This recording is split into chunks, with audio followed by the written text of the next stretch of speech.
Hey everybody, it's me, Meg, and my Freak X3, and first of all, I just want to let you guys know that my voice is actually doing actually a bit better than it was a few days ago, if you guys didn't know that.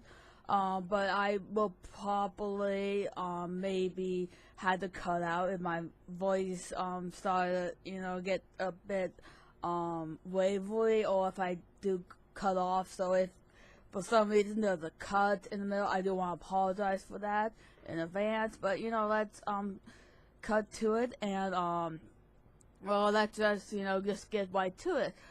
First, actually news this fortnight is actually about One Punch Man and how it actually is going to be about. Oh gosh, it's actually going about the second season being confirmed, and it basically it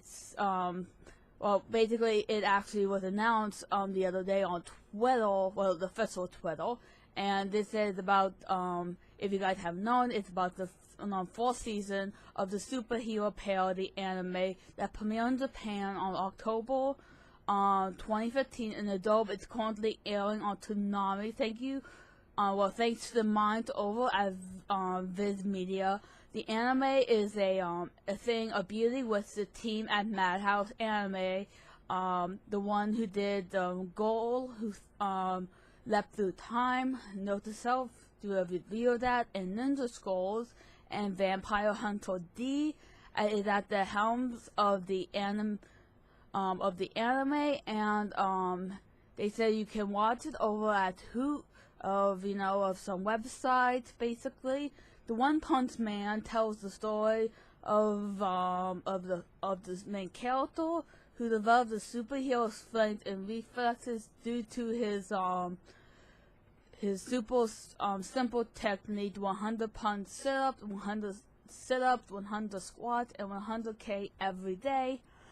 And his OP that he become bored by the villains around him and having nothing left to do with his powers. The series is basically a spoof of the hero genre and does this show with humorous and as a villain after villain suffered simply by the one punch defeat by the main character with every turn. The series has started back in the 2009 by the manga writer one who drew the original manga with his laughable creative drawing as a webcomic that soon went viral. The illustrator of Eyeshadow's once fame later joined one to relaunch the series as his amazing signature drawing skills with release in Young Jump webcomic website in 2012. The announcement of the second season was made by One Punch Autumn Fest special event yesterday, which was popularized by the staff and the voice actors of One Punch, as well as a special performance of the animated opening theme song, The Hero. We will kill to be there. And it is one of those animes that it's on my to do basically, well, kind of to watch list, and actually there's a bit more. They said the second season have yet had an air date, but they said they will assume it'll be picked up where the first left off, and that is actually basically it. Like I said, I haven't yet to watch the entire fourth season yet. And I did watch the first 2 to 3 episodes. It was kind of okay, I guess. But it's one of the things I am actually planning on watching now that the English dub is finally out. Sorry. Okay, I am back now. I swear this is probably the last time I'm going to cut this.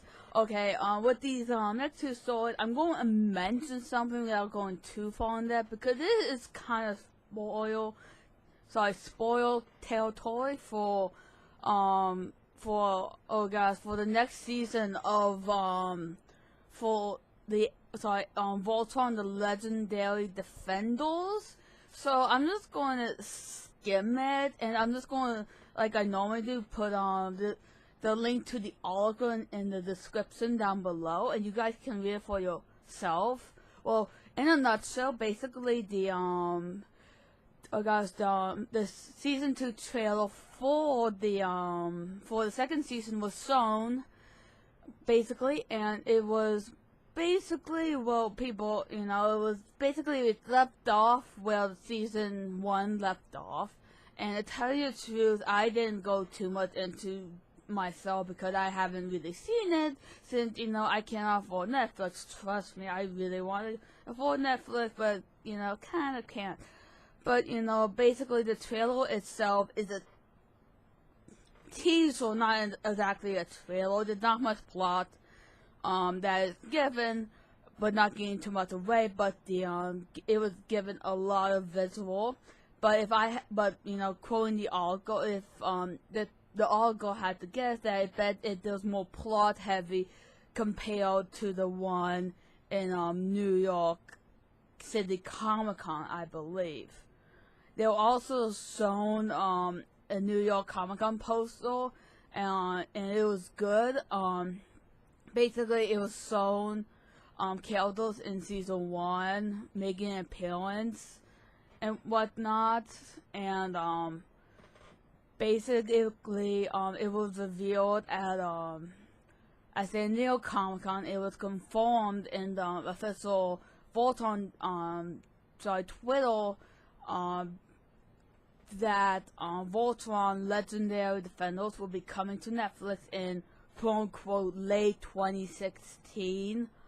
Some other behind-the-scenes fact that was revealed was that the showrunners confirmed that they aren't allowed to use the music from the original show, which kind of was not surprising since this is it's kind of a thing with reboot shows. It's kind of, for example, with the My Little Pony is an example, especially with the designs of the original. They kind of had to use Gen 3 instead of the original ones, but I'm kind of getting off topic here. But so unfortunately, to quote the article, if you missed the original fanfare with the original, you know that it's absurd. They also said that it's possible that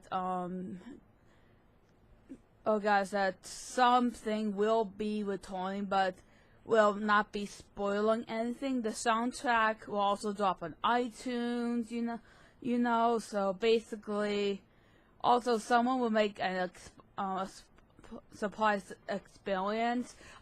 That does say in the article, but I'm not going to touch too much for anyone who haven't finished season 1 or who won't be surprised. But if you guys want to, like I said, the link is down in the description below.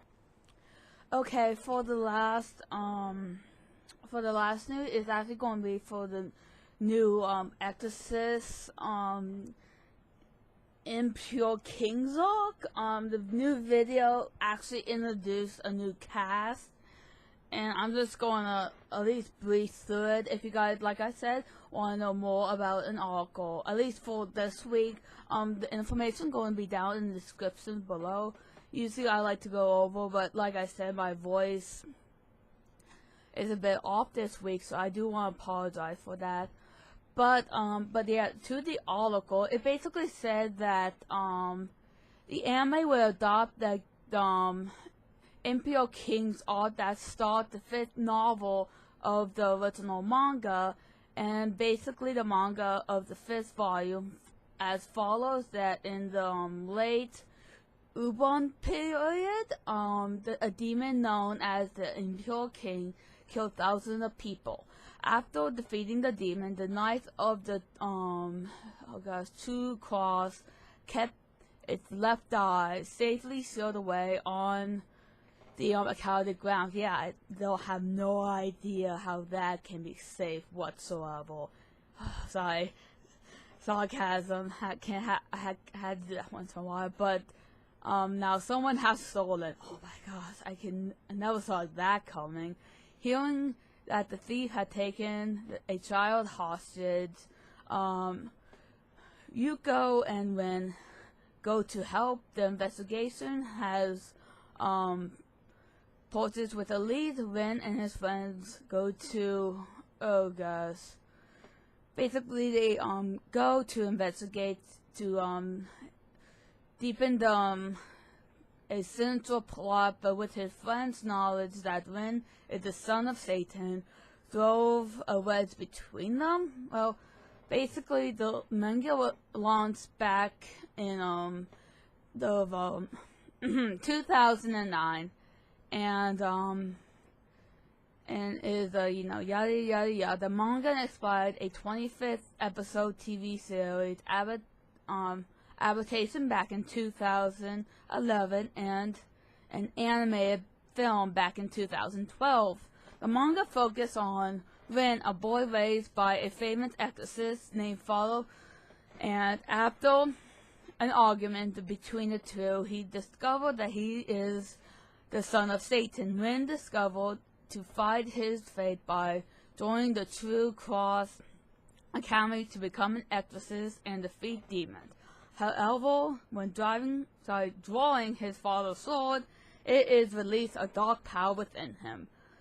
Viz Media produced manga in English as additional as new chapters are produced in Japan. Then the company released the manga in print. Basically, the cast is going to be now that I look at it, there is the Japanese cast. They probably going to release the English cast probably pretty soon. And when that happens, I will probably let you guys know that. Anyways, I hope you guys have a nice rest of the day. And and I hope I see you guys next week for my Skyrim review. And also, I will let you guys know when I will review my Ghost in the Shell from 1995. Will be probably this weekend or sometimes next week. I hope you guys have a nice rest of the day.